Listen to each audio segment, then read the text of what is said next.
He was just a struggling single dad trying to keep the heat on in winter. Until one freezing night he opened his door to a silent girl with no shoes, no story, and eyes full of secrets. What he didn't know was that one simple act of kindness would change everything. If you believe that even the smallest choices can lead to the biggest miracles, you're in the right place. Make sure to subscribe so you never miss these inspiring, true-style stories that remind us of the goodness still out there. Now, let's begin. Poor single dad gave his couch to a shivering girl, not knowing she was a CEO's missing daughter. The wind howled down East Hawthorne Street like a beast let loose clawing at the aging shingles of the apartment building where Ethan Walker lived. Snow clung to the edges of windows and piled against doorsteps, casting the entire neighborhood in a cold, bluish silence. It was nearly midnight, and most of the town had long since shut its doors to the winter storm that was forecast to freeze the region solid by morning. Ethan adjusted the scarf around his neck as he stepped out of his truck, juggling a grocery bag and his worn leather toolbox. The headlights blinked off behind him. He gave the battered Chevy's hood a gentle pat, whispering, "Hang in there, old girl," before trudging through the snow-covered walkway toward the 3-story brick building. His legs ached from a 14-hour shift, fixing busted heaters and flooded sinks, and all he could think about was the leftover chicken noodle soup waiting inside and the excited face of Lily, his 9-year-old daughter who always waited up for him when he worked late. She was the one thing in his life that felt pure and whole. As he reached the top step, something caught his eye. A figure huddled against the railing, barely visible in the dark. He stopped. At first he thought it was a pile of blankets or trash until it moved. He stepped closer, heart knocking in his chest. A girl, young. She was curled into herself, trembling violently, her knees hugged tightly to her chest. Her jeans were soaked hair matted with snow. No gloves, no hat. Her sneakers, white canvas soaked through, offered no warmth at all. "Hey," Ethan said gently, crouching beside her. "Are you okay?" She flinched at the sound of his voice, head jerking up. Her eyes were wide, frightened, rimmed red from the cold.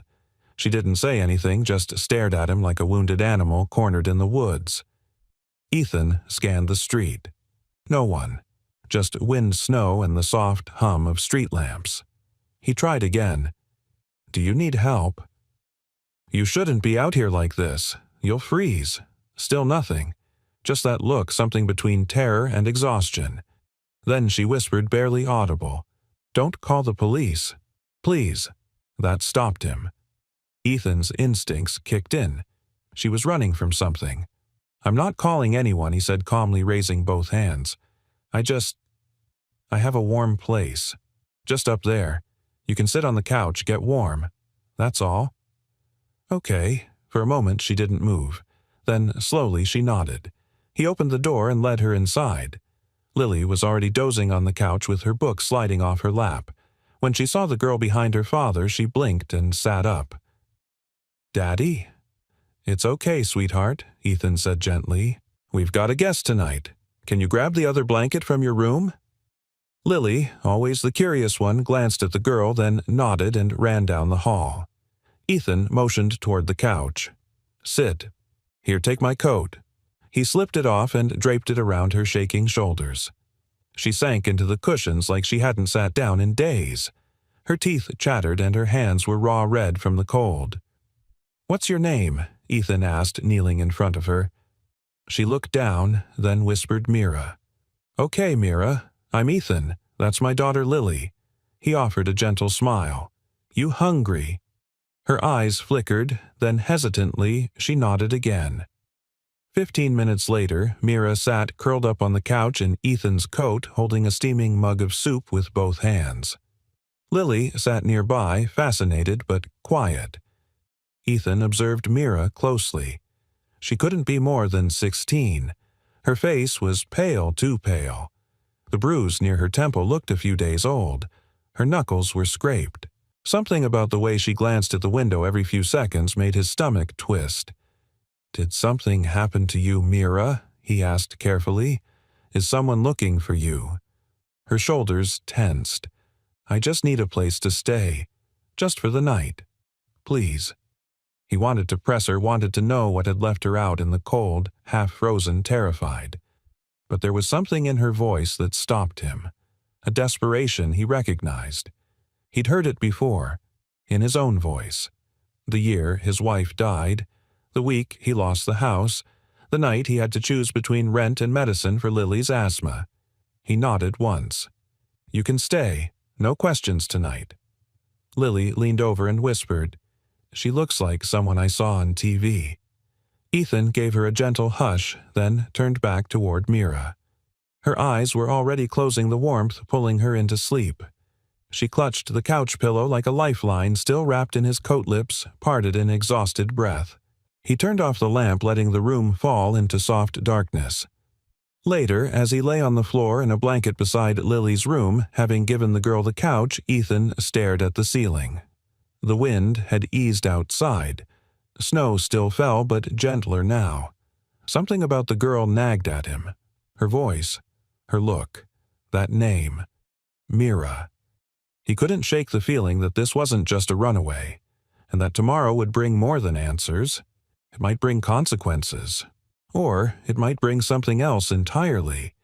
He didn't know it yet, but the girl on his couch had once been at the center of national headlines, and by morning the world would start looking for her again.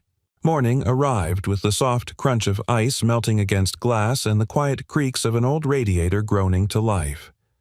The apartment smelled of weak coffee and toast, a ritual Ethan maintained no matter how empty the fridge felt or how tight the week had been. It was his way of saying, we still live. We still start the day. He stood by the small kitchen window watching the snow outside slowly turn to slush. It was going to be a long day of phone calls and emergency heater repairs. The storm had knocked out power across half the town. Behind him, the couch shifted with a rustle. Mira sat up slowly, blinking against the daylight pouring in through the curtains. Her hair was tousled, falling over her face in uneven strands. She looked around as if unsure where she was then remembered. And she froze.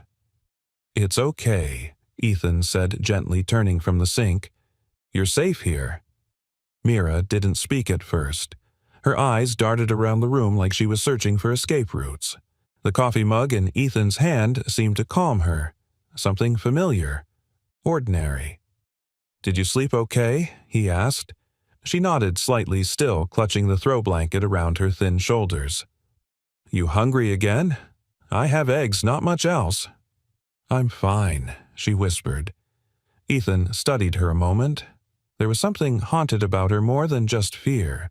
It was the stillness, the way she sat too carefully, like someone taught never to take up space. He knew that posture. Knew the way people flinched at kindness when they'd been denied it too long. Lily skipped out of her room already dressed in a mismatched outfit of pink leggings and a sparkly sweater. Her hair was a tangle of curls Ethan had forgotten to comb the night before, but her smile was radiant. Hi, Mira, she chirped, plopping onto the arm of the couch beside her. Mira startled slightly but managed a small smile. Hi. You want to see my book? Lily asked eagerly. It's about animals that survived the snow. There's this one bird that can fly even in a blizzard. Ethan opened his mouth to step in, but Mira surprised him by nodding. Sure. As Lily dashed off to grab her book, Ethan crouched beside the couch and lowered his voice. She's a talker, and she doesn't forget kindness. Mira looked at him. Her eyes flickered gratitude, maybe, or exhaustion. You don't have to tell me anything, Ethan said carefully. But if someone's looking for you, if you're in trouble, I can help. Her jaw tightened. I don't want help, she said, voice low. I just need time. Just one more night. Then I'll go. You can stay longer than that, Ethan offered. We don't have much, but what we have, we share. Mira looked away, her hands knotted in the blanket. Where are your parents? Mira. She flinched. Don't ask me that. Ethan straightened slowly, sensing the invisible wall she had just thrown up between them. Not anger. Fear. Lily returned with her book and flopped down beside Mira, opening it excitedly. As the two sat together, flipping through pages and giggling at the snowshoe hare with comically large feet, Ethan watched something shift in Mira's posture. Her shoulders loosened. Her hand stopped trembling. It wasn't just warmth she needed, it was safety, trust, home. Later that day, Ethan stood in line at the hardware store picking up a replacement valve for a client's busted water heater. The store TV mounted in the corner played local news. A segment caught his eye, a woman with poised elegance sitting stiffly behind a podium surrounded by microphones. Vivian Cross, CEO of Crosstech, a name that had graced Forbes and financial columns for years. But this segment wasn't about stock prices. Ethan turned up the volume just a touch. 3 years since her daughter Amelia disappeared outside a music hall in Chicago. No credible leads have surfaced since, but Vivian Cross believes new information may be coming. The camera cut to a still image of a bright-eyed girl, long chestnut hair, dimpled smile. The name beneath Amelia Claire Cross, age 13 at disappearance, age 16 now. Ethan's stomach dropped. She looked just like Mira. He shook the thought away. No, it couldn't be. This was a small town. Runaways, yes. Troubled teens, maybe. But that girl. Still, as he drove home later with the part tucked beside him on the seat, the image wouldn't leave his mind. That evening, Ethan returned to the apartment to find Lily curled up beside Mira on the floor, drawing with crayons. Mira had tied her hair back with one of Lily's scrunchies. The two looked like sisters. "Hey," Ethan greeted softly, setting his toolbox down. Mira stood quickly brushing invisible crumbs from her borrowed jeans. "I was going to make grilled cheese," she said, almost apologetically. "Hope that's okay. Lily said you had bread and butter." Ethan blinked, surprised. It's more than okay. Something had changed in her. A softening. Not complete, but enough to let light in. As they sat down for dinner, just 3 paper plates, some sandwiches, and a flickering candle for backup light in case the power failed again, Ethan found himself watching Mira more closely. She laughed at Lily's jokes. She ate like she hadn't in days. And when she thought no one was looking, she took out something from her pocket, a small oval locket, and stared at it for a long moment before slipping it quietly away. He caught a glimpse of initials etched into the gold. AC. That night, after Lily had fallen asleep in her room and Mira curled again on the couch, Ethan stood by the window watching the snow melt under the dim glow of the street lamp. The name she gave Mira might not be her real one. But whatever her truth was, it was wrapped in fear and pain and silence. He didn't know what lay ahead. But one thing was certain. This girl didn't just need shelter. She needed someone to believe in her. And for reasons he couldn't yet explain, Ethan Walker was willing to be that someone. The morning broke gray and windless, the kind of silence that follows a storm, uneasy, expectant. Ethan stirred awake on the living room floor, wrapped in an old quilt beside the couch. He sat up slowly, his back reminding him he wasn't as young as he used to be. The couch above him was empty, still indented from where Mira had slept. Panic gripped him for half a second. Then he heard soft movement in the kitchen. He stood and padded toward the sound. Mira stood at the sink barefoot, her frame slightly hunched in one of his old sweatshirts. She was quietly washing 2 mugs steam from the water fogging the nearby window. Her hair was still damp from a shower. She didn't hear him come in. "You don't have to do that," Ethan said softly. She jumped, nearly dropping a mug. "I'm sorry. I just thought I should help." "You already have," he replied. "Lily hasn't stopped smiling since you got here." A faint smile touched Mira's lips, then disappeared. She dried the mugs and placed them on the drying rack like someone who'd been taught to do it a very long time ago. Ethan poured a cup of coffee and motioned toward the small dining table. "Sit with me." She hesitated, then obeyed. The early light made her look paler than usual. Dark circles still haunted her eyes. As they sat across from each other in the quiet, Ethan tried again. "You sleep okay?" "I dreamed about water," she said absently. Eyes drifting. Freezing water, like I was falling into it. "You're safe now," he said gently. "No one's going to hurt you here." Mira looked up at him, and for a moment her mask slipped. Pain lived behind her eyes. Old pain. Deep. She opened her mouth to speak, but a knock at the door interrupted. It was Lily, back from her friend's apartment 2 doors down. She'd gone there early to trade stickers with another girl before school. "Daddy, can I watch cartoons before I get dressed?" Ethan nodded. "Just a few minutes." She darted into the living room and clicked on the dusty old TV. The local channel buzzed to life with its usual morning mix, weather, community events, school closings. Then the anchor woman's voice shifted in tone. "We begin this hour with a new development in the high-profile case of Amelia Claire Cross, the missing daughter of Crosstech CEO Vivian Cross.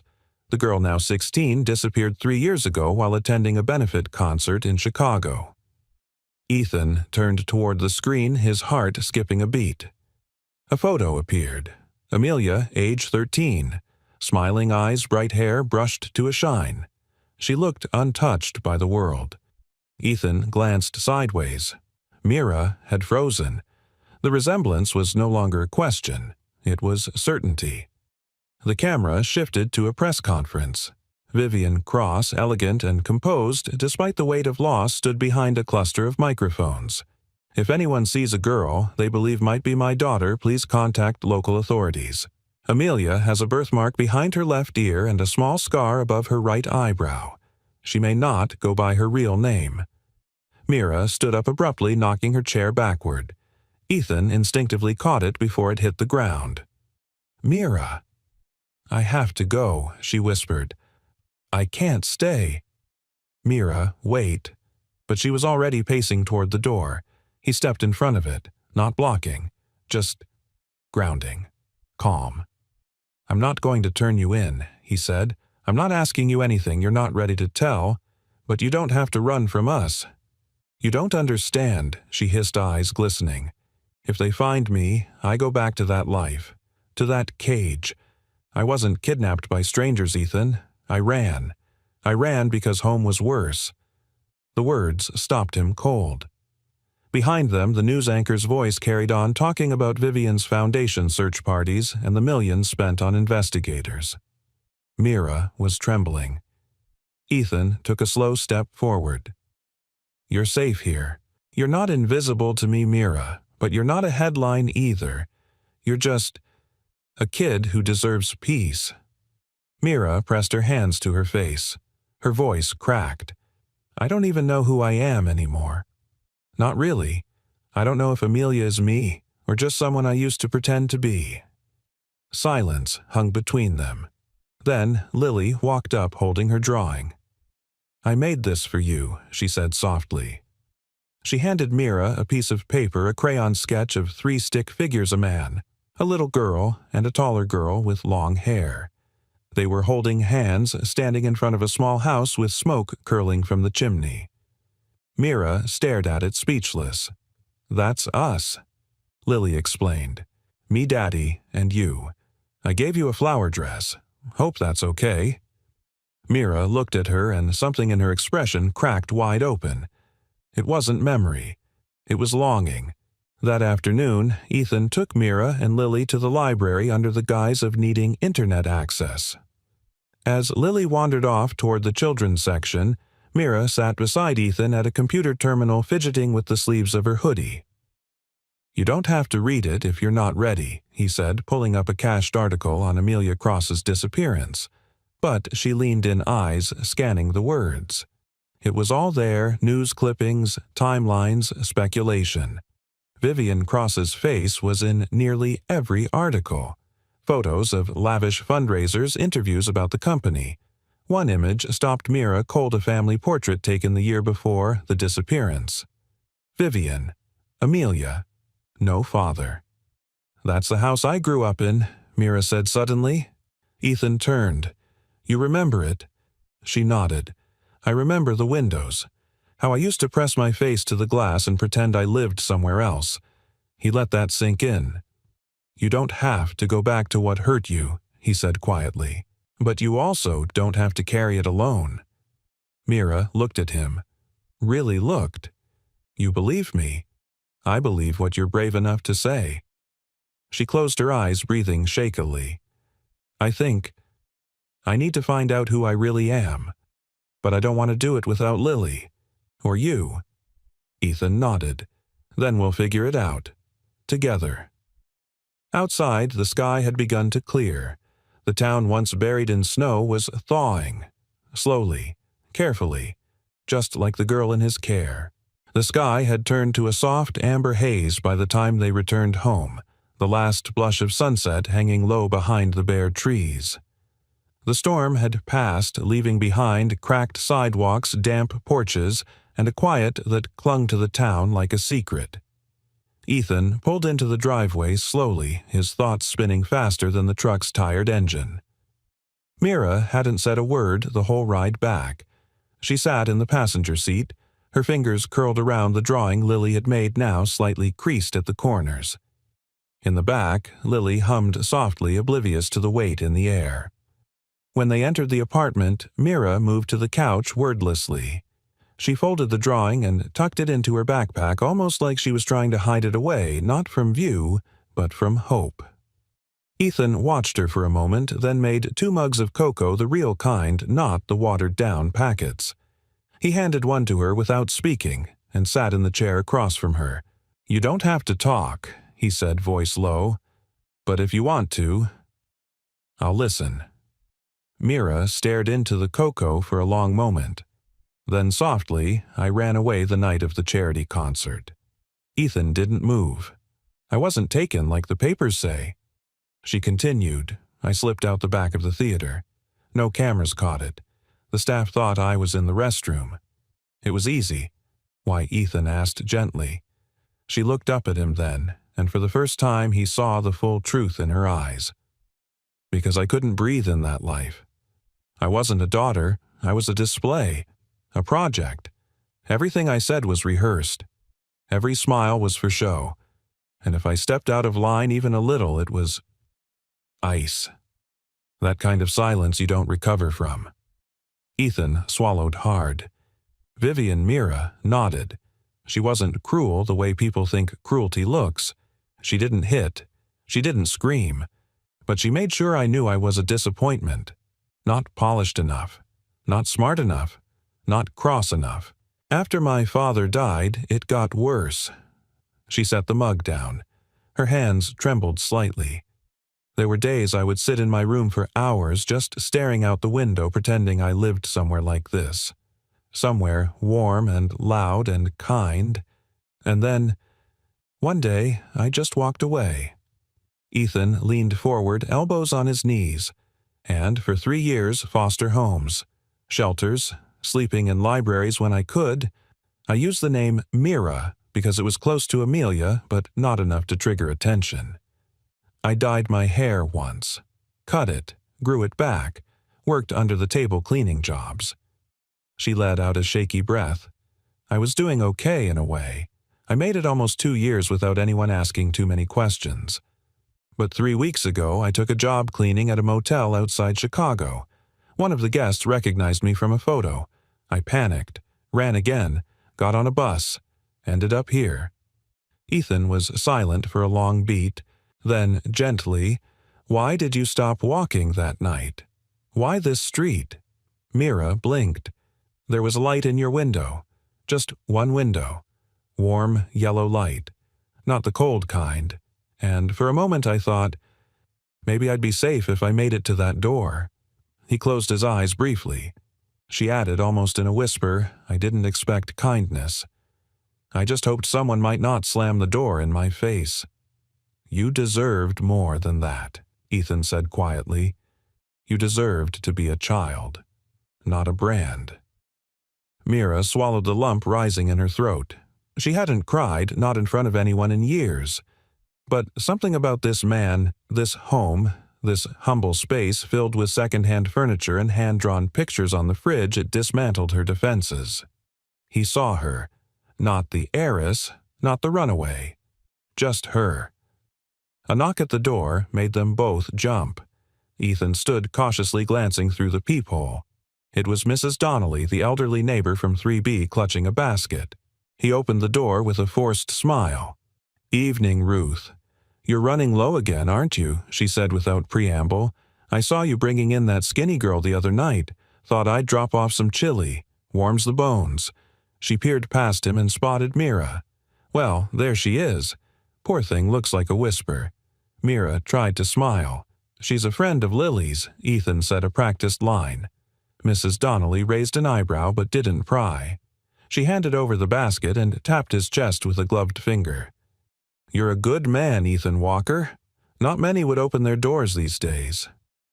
As she walked away, Ethan closed the door and turned to Mira. "You okay?" She nodded. Then something flickered in her eyes. Confusion. Surprise. "That's what it's like here?" she asked. "People just bring chili and don't ask questions." He chuckled. "That's Mrs. Donnelly. She's the town's unofficial grandmother. Gossips like a news anchor, but her heart's made of caramel." Mira laughed softly. It was the first real sound of joy she'd made since arriving. They sat down again, sharing bowls of chili Lily, bouncing between bites, telling a story about a squirrel outside school that had tried to steal someone's sandwich. Mira listened with a quiet smile. Later that night, after Lily had gone to bed, Mira stood by the window staring into the night. Ethan walked up beside her. "I don't know what's going to happen next," she said, her voice quiet but steady. "But I think I want to find out. Not alone." "You won't have to," he said. She looked at him. The porch light outside flickered as snow began to fall again, soft as breath. And for the first time in years, Amelia Cross didn't feel like she was running. She felt like maybe, just maybe, she was starting to arrive. Ethan's phone rang before dawn. The harsh buzz pierced the stillness of the apartment, jolting him upright on the living room floor. He blinked against the dim light filtering through the kitchen blinds, fumbling for the phone vibrating beside a half-folded blanket. "Ethan Walker," he mumbled, still groggy. "Mr. Walker, this is Deputy Briggs from the County Sheriff's Office. Sorry to call early, but we're reaching out to residents in your area. There was a possible sighting related to an open missing persons case. Your vehicle was logged by a roadside camera near Highway 32 3 nights ago. You happen to recall anything unusual?" Ethan's blood chilled. I drive that route often for jobs," he said carefully. "What's the case?" "Looking for a teenage girl. Possible match to Amelia Cross, the Crosstech heiress. She's been missing for 3 years. We've got new leads and it's all hands on deck." Ethan swallowed. "You think she's around here?" "Could be. If you spot anyone new in the area, or if anything feels off, let us know. Confidential tips are welcome." "I understand," Ethan said. "I'll keep an eye out." As he ended the call, his hand trembled. Behind him, Mira stood in the hallway, arms wrapped around herself, Lily's oversized sweatshirt drowning her small frame. She'd heard enough. "They're looking for me," she said, her voice barely audible. Ethan nodded. "You're not turning me in." "No," he said simply, "but we need to be smart." Mira crossed the room slowly, barefoot, her eyes wide with panic. "They have cameras, license plates. What if they trace you?" "They already did," Ethan replied. "They just don't know who you are. Not yet." She sat down at the kitchen table, knees bouncing. "What do I do, Ethan? I can't go back. You saw the news. They'll put me back in that house. I'll disappear again, just in a bigger mansion." He sat beside her, elbows on the table, voice steady. "You don't have to go back if you can prove you were in danger. That you left for a reason." "No one believes kids like me," she whispered. "They believe money. And my mother. She's too powerful. She'll put on the tears for the cameras and tell the world I was lost and scared. That she forgives me." She looked at him, then her eyes shining with rage and grief. "She won't say a word about the years she ignored me. Or the fact that I used to sleep in the hallway just to feel noticed." Ethan's heart clenched. Before he could speak, a knock rattled the door. They froze. Ethan walked to the door and checked the peephole. A uniform. Not police. Postal. He exhaled. "It's just the mail," he said, trying to smile. But Mira didn't move. She stayed seated, trembling slightly, staring into space. Ethan walked over and knelt beside her. "You're not alone anymore. We'll take this one step at a time. But what if the next step is losing everything she asked? Then we take the one after that," he said gently. "Together." Later that afternoon, Ethan headed to a client's house, a busted water heater on the edge of town. He left Lily at school and Mira at the apartment with clear instructions not to open the door for anyone. She nodded, but said little, curling up with Lily's crayons and an old sketchbook. The heater job took longer than expected. Frozen pipes, rusted bolts. While crouching under the client's sink, his phone buzzed again.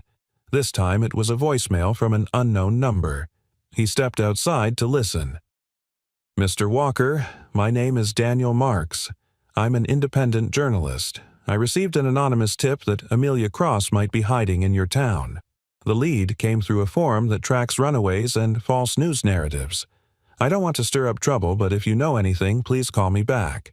I believe her story needs to be heard truthfully." Ethan stared at the phone. The world wasn't just looking for Mira.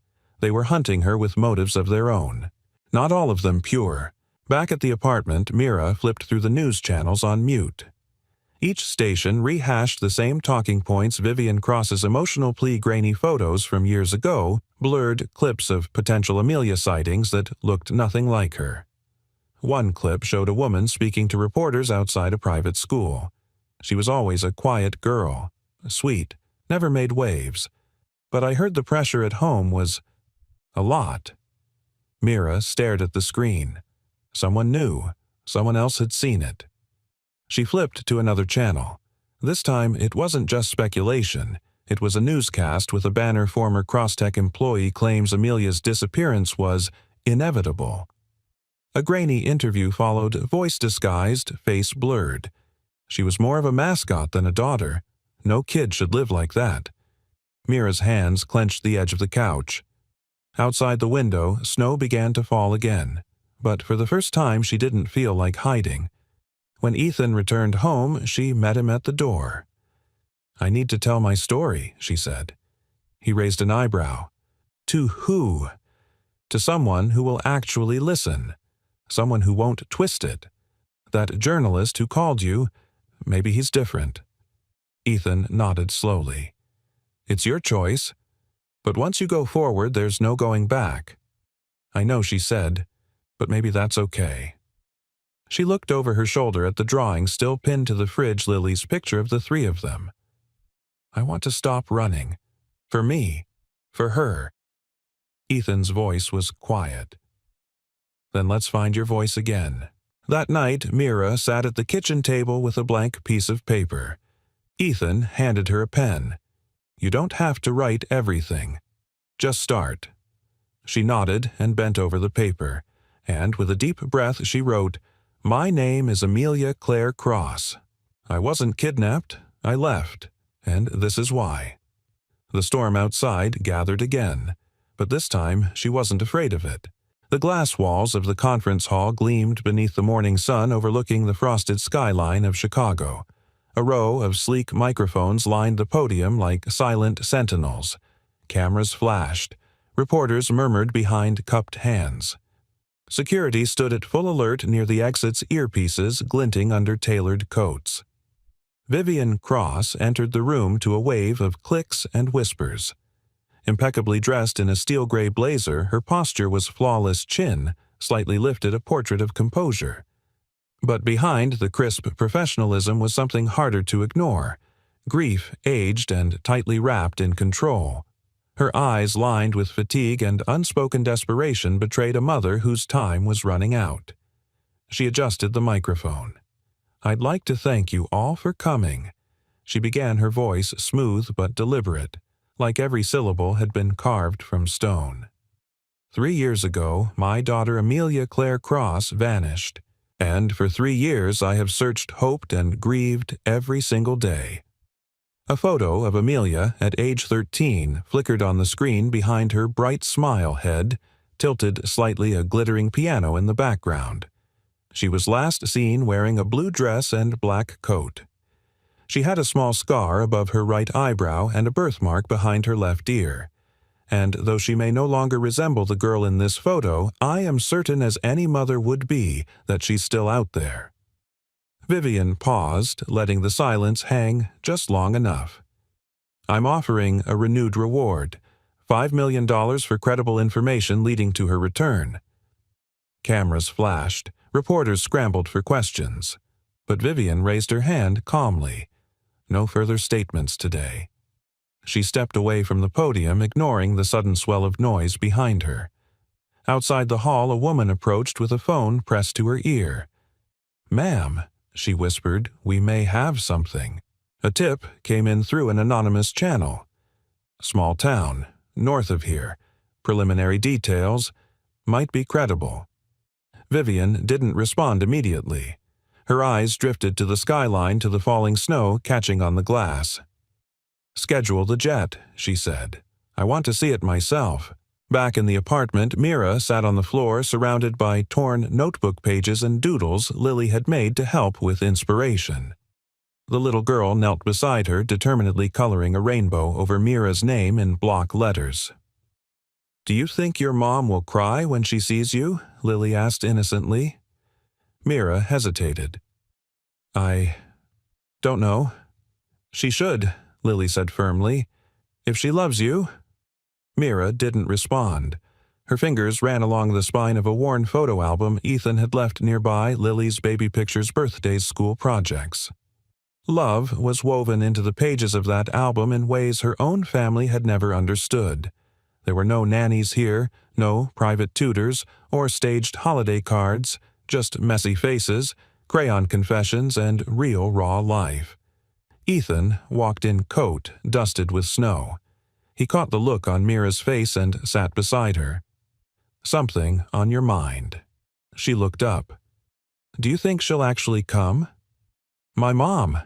If she thinks she's found you," he said, "she'll come. But the real question is, are you ready to face her?" Mira sat back. "Part of me wants to run again, but another part, I want her to see me now. Not the version she crafted. Me." Ethan nodded. "Then maybe it's time you tell your story before someone else tells it for you." That evening, Mira agreed to meet with the journalist Ethan had spoken to Daniel Marks. They arranged a discreet visit at a neutral spot, the town's closed library, after hours, courtesy of Ethan's old friend who kept the keys. Daniel was in his late 40s, weathered by years of chasing truths people wanted buried. He carried a small recorder and a kind smile. No camera crew, no press badge. "I'm not here to exploit you," he said as they sat across from one another. "I've seen too many stories twisted by headlines. I'd rather just listen." Mira held the recorder in her hands for a long moment, then pressed the red button. "My name is Amelia Claire Cross," she began, voice trembling but clear. "I disappeared 3 years ago. But not because someone took me. I ran away. I ran because the life I was living was slowly erasing who I was." She paused, her fingers tightening around the recorder. "My mother is powerful. She's brilliant. But behind closed doors, I was an accessory, not a daughter. My days were scheduled to the second. My choices didn't exist. And when I made mistakes or just wanted to be normal, it was met with silence. Not anger, just distance. That hurts worse." Daniel said nothing. He let the silence breathe.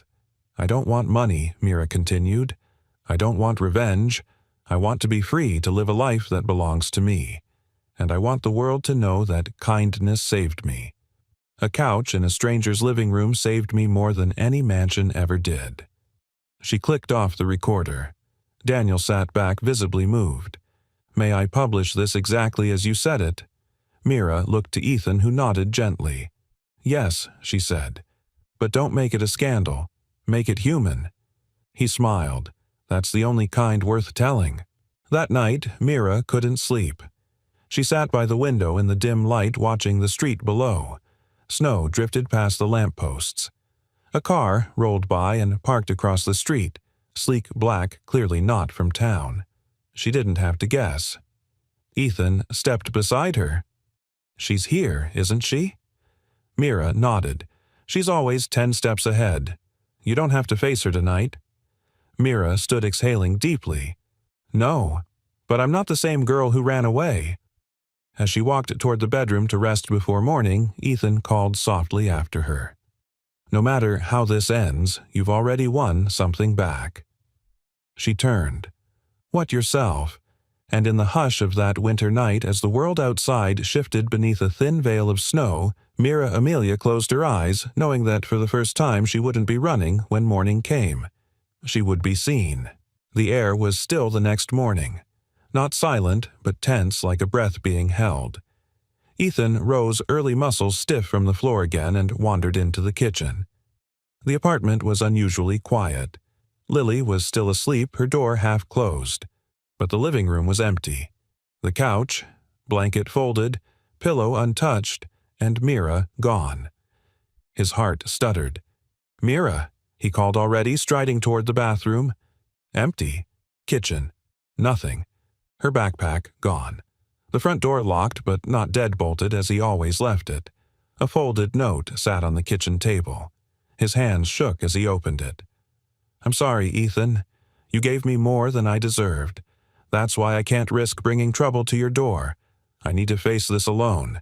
Thank you for everything." Ethan stared at the note for a long time. His mouth was dry. He reread it, willing it to change, but she was gone. He grabbed his jacket keys already in hand. The bus station was his first stop. No one matching Mira's description had boarded this morning. He checked the park next, then the library, then circled back to Main Street, his eyes scanning every face, every sidewalk. Each passing minute carved deeper into his chest. By the time he returned home, Lily was awake, sitting on the couch, rubbing her eyes. "Where's Mira?" she asked, clutching her stuffed bear. Ethan didn't answer right away. She stared at him. "Daddy." "She left, sweetheart," he said quietly. "She thought it was the best way to keep us safe." Lily's face crumpled, "But she said we were family." "I know," Ethan whispered, gathering her into his arms. "I know." That afternoon, he called Deputy Briggs. "I need to report something," he said. "Not a crime. A concern. A girl. Her name is, well, she goes by Mira. But I think she's the one everyone's looking for." The line went quiet. "You sure?" "I've been sure for a while. The deputy promised to send someone over." Ethan hung up and sat down, staring at the folded note again. But before the deputy arrived, the phone rang. This time, it was the hospital. "Mr. Walker, we found your number in a folded slip of paper inside a coat pocket. A girl, teenage hypothermic, was brought in by a good Samaritan who found her unconscious behind the old diner near the train station. She's stable now." Ethan's legs nearly gave out. "Is she awake?" he asked. "Just barely." But she kept saying one name, over and over.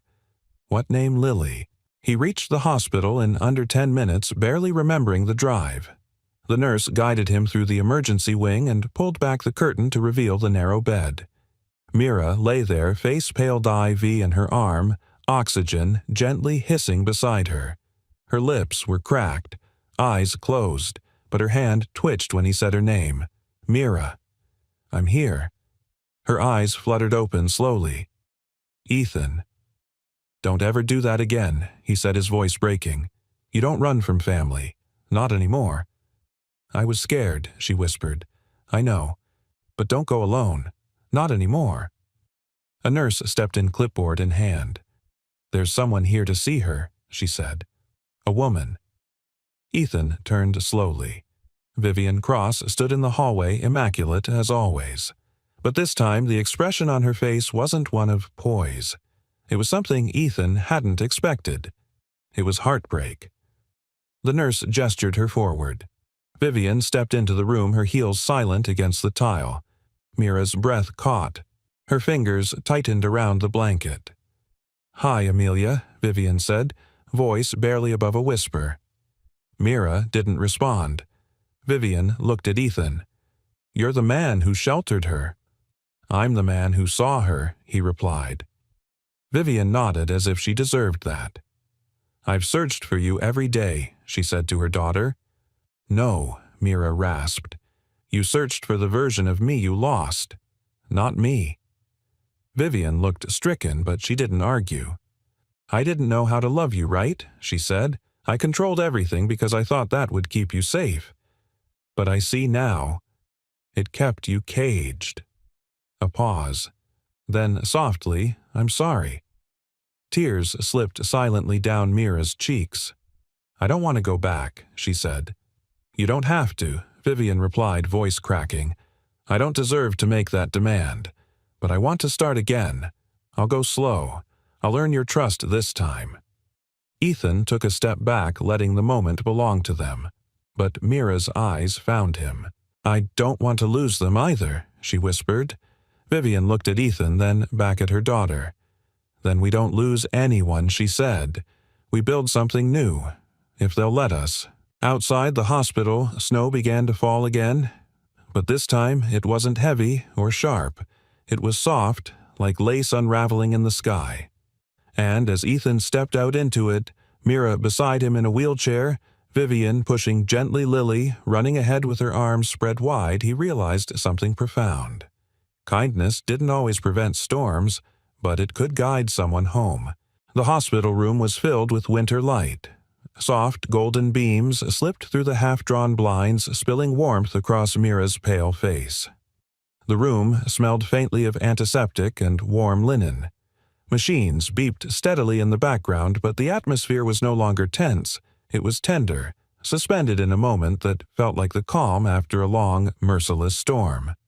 Vivian Cross sat by the window, not in a power suit, not behind a podium, but in a soft navy cardigan, her hair pulled back loosely. Her phone, usually an extension of her hand, remained untouched on the windowsill. Mira Amelia sat upright in bed, propped by pillows, a light hospital blanket pulled to her waist. Her fingers absently traced the stitching on the hem as if anchoring herself in the moment. Ethan stood beside her with Lily nestled at his side, holding a small get-well card she'd drawn with hearts and stick figures. The silence in the room wasn't uncomfortable. It was thick with meaning. 3 lives stitched together by chance, now trying to figure out if they could become something more. Vivian finally broke the silence. The doctors say you can be discharged tomorrow. Mira nodded slowly but didn't speak. Vivian swallowed. They said you were severely hypothermic when they found you. If that man hadn't stopped... Mira interrupted gently. I left, so I wouldn't bring danger to Ethan and Lily. Ethan's voice was quiet. You are never the danger. What's chasing you might be but you. You're a kid with a good heart. Mira's eyes glistened. I didn't know how to let people protect me, she admitted. I thought strength meant staying silent. Running. Vivian's voice cracked. That's my fault. Amelia looked over at her mother, really looked and saw for the first time in a long while not the executive, not the figure behind the company or the media image, but a woman with wrinkles near her eyes and pain in her hands from gripping things too tightly. You were raised to be strong, Amelia said. But I wasn't. I was just trying to be seen. And when I wasn't, I disappeared. Vivian's breath hitched, and for a long second she said nothing. I didn't know how to be a mother, she finally whispered. I thought providing meant loving. I never realized that presence mattered more than any mansion or tutor. Amelia's shoulders trembled, and Ethan gently reached over and rested a hand over hers. Lily leaned forward, earnest and wide-eyed. Can we still be like a family, even if it's all messy? Everyone turned to her. Vivian blinked, visibly stunned by the child's raw honesty. Amelia let out a small broken laugh. I think messy might be exactly what we need. The discharge process was quiet but efficient. Vivian, now visibly softened, signed the forms without a flurry of assistance. When they reached the parking lot, her sleek black sedan sat idling nearby. Vivian walked ahead and opened the passenger door. But Amelia didn't move. She turned to Ethan. I want you to drive me home, to wherever home is now. Ethan hesitated. You sure? She nodded.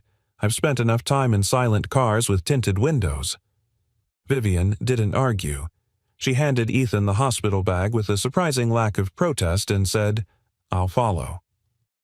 As they drove through the snow-dusted streets of the small town, Amelia rolled the window down halfway and let the wind kiss her face. She looked at Lily, humming beside her in the back seat, and smiled. You know what's weird, she said softly. I've never felt more like Amelia than I do right now. Not at a gala. Not in a press photo. Here. Ethan didn't say much. He didn't have to. When they arrived back at the apartment, Amelia stepped inside like someone returning to a place that had already etched itself into her memory. The couch, the peeling wallpaper, the faint scent of cinnamon from Lily's air freshener. It was humble, but it was real. Vivian stepped in behind her eyes, scanning the room slowly. She didn't say, "This is where you were." She didn't scoff at the tiny kitchen, the outdated heater, or the second-hand bookshelf. She looked at Ethan. "I understand why she stayed," she said simply. "Thank you for not treating her like a headline." Ethan gave a respectful nod. She never was. Later that evening, the four of them sat around the small kitchen table eating grilled cheese sandwiches and canned tomato soup. The conversation was awkward at first. Vivian wasn't used to small talk, and Lily didn't know when to stop. But somehow it worked. At one point, Lily asked, "Do you have a favorite color?" Amelia Vivian started to answer out of habit, but Amelia raised her hand with a smile. "I like yellow. Bright sunshine yellow." Vivian looked surprised. "You used to say blue. I used to say a lot of things to make you smile."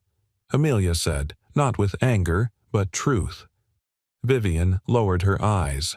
Lily beamed. "Yellow is my favorite, too." They high-fived, and the room softened. As the night settled in, Vivian prepared to leave. She stood in the doorway, hesitant. "I'm staying at the inn across the street," she said to Amelia. "I'll be here as long as you want me to be. And not a minute longer than you're ready." Amelia stepped forward unsure, then surprised herself by hugging her mother not tightly, not long, but with sincerity. Vivian's arms trembled as she returned it. As the door clicked shut behind her, Amelia turned to Ethan and Lily. I want to stay here. For now." Ethan smiled. "The couch is still yours." "I'd like to share Lily's room," she added, "if she doesn't mind." Lily jumped up. "I was hoping for a roommate." And as they disappeared into the back room giggling, Ethan stood alone in the living room for a moment, staring at the empty couch. 3 weeks ago, it had just been furniture. Now, it was part of a miracle. Winter hung on like a whispered secret, reluctant to leave. Outside, the sidewalks glistened with the remnants of slush, and icicles clung to gutters like glass teardrops. But inside Ethan's modest apartment, something had changed. Something invisible, but undeniable. There was warmth. Not just from the rickety heater that groaned through the night or the extra fleece blanket Vivian had mailed after her third visit, but from laughter, from the scent of pancakes on Saturday mornings, from the soft way Amelia said Lily's name now like it meant safety, like it meant home. Amelia had been living there for 3 weeks. She wasn't hiding anymore. She was healing. She slept on a cot beside Lily's bed, now their whispered conversations drifting through the walls at night. She helped make dinner, folded laundry, and even walked with Ethan to his repair jobs occasionally. There was a steadiness to her now. No longer the trembling girl who begged not to be found, but someone learning to be known. One morning, Ethan entered the living room to find her curled on the couch with a mug of tea, staring at the empty space where a framed photo used to hang. "You moved it," she said. He blinked. "What?" "The photo. The one of you and Lily at the lake."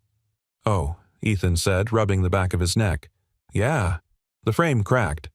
I'm fixing it." She looked at him over the mug. "You do that a lot." "Fix things." She nodded. He smiled. "Old habits." A pause. "I used to think I was broken," she said, her voice quiet. "But maybe I was just waiting to be seen." Ethan didn't respond right away. Instead, he walked to the hallway closet, rummaged through a small box, and pulled something out. It was a folded blanket, blue plaid, frayed at the corners. "This was the first blanket I gave you," he said. "That night, on the couch." She stared at it, unmoving. "I almost didn't stop," he admitted. "I was tired. Cold. I saw you and thought, don't get involved. But then I thought about what Lily would say if she found out. She would have never forgiven me." A smile tugged at her lips. "She's braver than all of us." Ethan nodded. "She is." Amelia ran her hand over the soft fabric eyes, welling. "You gave me this before you knew my name, before you knew anything about me." "I didn't need to know," Ethan said gently. "You were cold. That was enough." She blinked fast, swallowed hard. It was the first time in years I felt like someone saw me without conditions. He cleared his throat.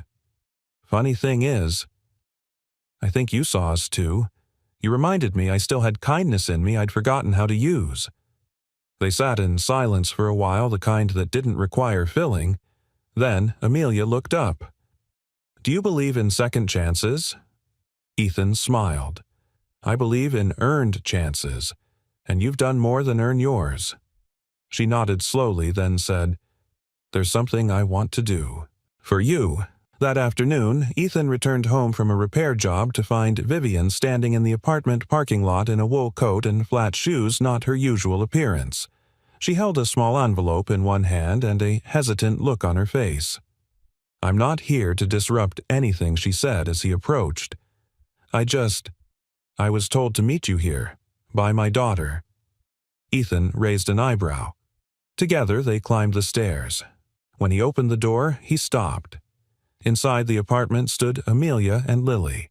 The furniture had been rearranged. A clean sheet covered the couch. A handmade paper sign hung above it. The couch that started everything. Amelia stepped forward and handed Ethan a printed certificate inside a simple black frame.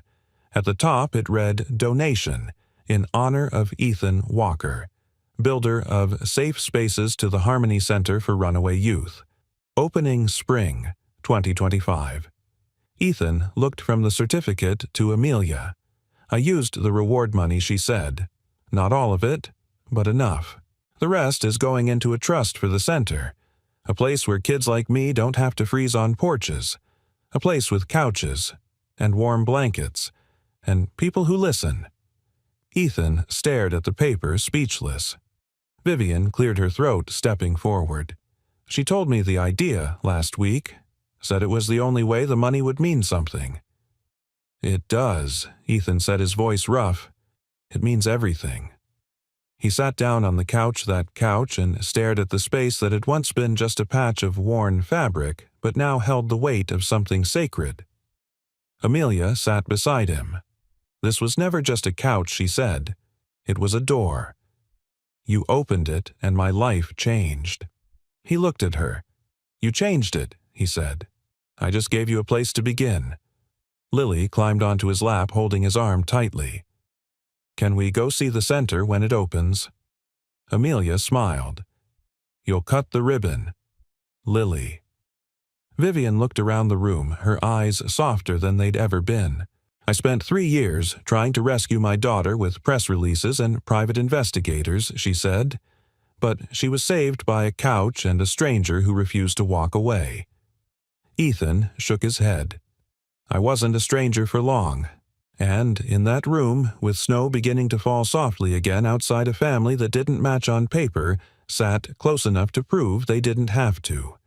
Because sometimes the most powerful acts of love begin in silence, with a couch, a blanket, and a heart that says, 'Stay.'" The town awoke beneath a fresh blanket of snow. It was the kind of snowfall that softened the edges of everything: storefronts, sidewalks, mailboxes, wrapping the world in a hush. From Ethan's apartment window, the street looked like a memory. Clean, quiet, holding its breath. Inside, the kitchen buzzed with warmth and motion. The toaster popped. Bacon sizzled. Lily twirled in fuzzy socks to Christmas music that played faintly on the radio, even though it was well past New Year's. And at the table, Ethan sat beside Amelia, who was practicing a short speech for the ribbon cutting of the Harmony Center. She spoke each word slowly, deliberately, her voice gaining confidence with every line. "I want to thank everyone who believed I was worth saving, even when I didn't." She glanced up, cheeks pink. "Too much." Ethan shook his head. "No, it's perfect. It's honest." Amelia took a deep breath, then tucked a strand of hair behind her ear. "I've never stood in front of people like that before, not without being someone they wanted me to be."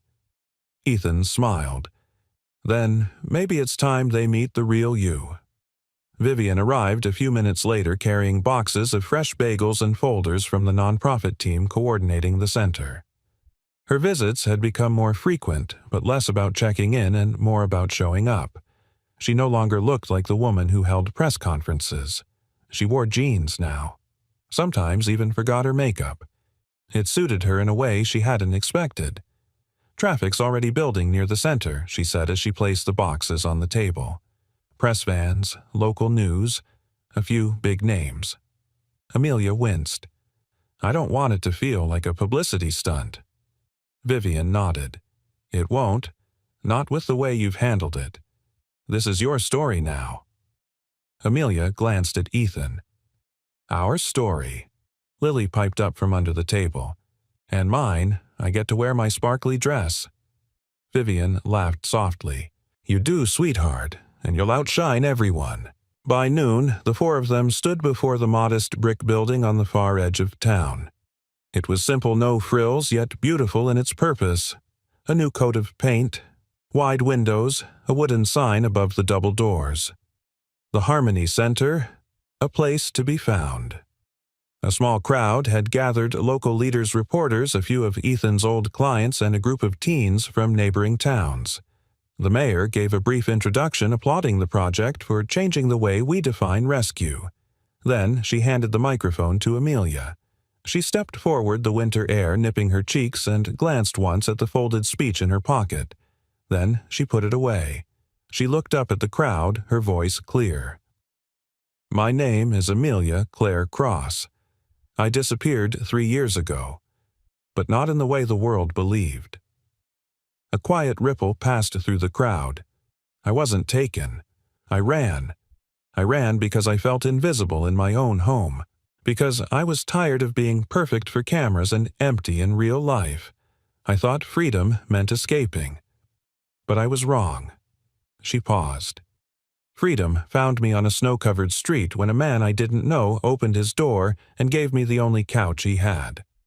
She looked toward Ethan and Lily standing together near the ribbon, their eyes glistening. "That act of kindness saved my life. Not because it fixed everything, but because it reminded me I was worth something, that I could be known, and still loved." She gestured to the center behind her. "This place is for kids like me. Kids who got lost because no one asked them how they were doing. Kids who don't need perfection, they just need presence." A beat of silence, then thunderous applause. Vivian, wiping tears behind her sunglasses, handed Amelia a pair of oversized ribbon-cutting scissors. Lily stood beside her, practically vibrating. "Ready?" Amelia asked. Lily grinned. "Let's do it together." They sliced through the red ribbon and the crowd erupted again. Inside, the center volunteers welcomed guests into a space filled with warmth couches, shelves of books, colorful murals painted by local teens, a wall of handwritten quotes. One stood out in bright letters. "Home is not a place, it's the people who open their doors." Ethan stood in the lobby taking it all in. He was approached by one of the board members, a woman in her 50s with salt and pepper hair and kind eyes. "You must be Ethan Walker," she said, extending a hand. "I guess word travels," he chuckled, shaking it. "You're the man behind the couch," she said, "the one who started all of this." He looked around at the laughter, the warmth, the teens exploring rooms named things like Brave and Restore. "I just did what anyone decent would have done," he said. The woman smiled. "Then we need more decent people like you." That night, after the guests had gone and the cameras stopped flashing, Ethan, Amelia, Lily, and Vivian returned to the apartment. It felt smaller now, but not in a bad way. More like the way a favorite sweater fits tighter after you've grown, but you can't bear to let it go. They sat on the couch, all four of them squeezed together with paper plates of leftover cookies and mugs of cocoa. Lily leaned against Ethan's chest. "That place we opened. Do you think people will find family there?" Amelia smiled softly. "I think they already have." Vivian looked over. "You ready to move forward, Amelia? With everything therapy school may be visiting Chicago again." Amelia took a long sip of cocoa, then leaned her head on Ethan's shoulder. "I'm ready for anything she said, as long as I don't have to do it alone." Ethan wrapped an arm around her. "You never will." Outside, snow fell again, slow, soft, and quiet. Not a storm, not an ending, but a beginning. Spring crept into town on the heels of a soft April rain, coaxing tulips from the frozen earth and washing the grime from rooftops and sidewalks. The harshness of winter had melted away not just in the weather, but in the people who had weathered it together. Inside Ethan's apartment, light poured through the open windows. The once dim space now buzzed with warmth and subtle color. Lily's school artwork taped to the fridge, potted herbs on the windowsill, and a photo of 4 smiling faces framed on the shelf above the couch. The very same couch that had once been just a threadbare place to rest now sat like a monument, quiet and sacred in its simplicity. Amelia folded a pair of jeans in the corner bedroom she now shared with Lily. A suitcase lay open on the bed, not because she was leaving for good, but because today was a milestone. "Everything fit?" Ethan asked, leaning against the doorframe. Amelia smiled. "Mostly. Vivian says they'll have everything else I need at the school." Ethan nodded, arms crossed. "You nervous?" She hesitated. "A little. It's a new start, new people. But I'm not scared like before." He smiled. "That's the difference between running and walking forward." Lily ran in, clutching a paper crown she'd made from yellow construction paper. "Wait. You can't leave until you wear this? You're the princess of the couch." Amelia laughed. "That's a very official title." "You earned it," Lily declared. "You're my hero." Amelia knelt down, letting Lily place the crown gently on her head. "No, Lily. You were mine." There was a quiet knock on the door. Vivian stepped in, not as a guest this time, but as someone who now moved with ease in this once unfamiliar space. Her outfit was simple jeans, a pale blouse, no earrings. Her power came from presence now, not perfection. "Car's packed," she said, her eyes lingering on Amelia. "Whenever you're ready." Amelia adjusted the crown, then turned to Ethan. "I'm only going for the semester. It's not goodbye." He nodded. "Doors always open." "More like never locked," she said, grinning. Vivian stepped forward, holding something behind her back. "I had this made," she said, handing over a small wrapped box. Inside was a polished metal plaque engraved with "To Ethan Walker, who opened his door and changed the world." Below it, in smaller script, "Kindness is not grand. It's quiet, ordinary, and life-saving." Ethan stared at it for a long moment. Words didn't come easily. He simply nodded, overcome. Vivian added softly, "The Harmony Center's dedicating its reading room to you. The kids will sit on couches, listen to stories, and remember that someone like you believed they were worth saving." Lily looked up wide-eyed. "Are they going to have cocoa too?" Vivian smiled. "Unlimited." They walked down together to the car. The sky was a pale blue clouds drifting like promises.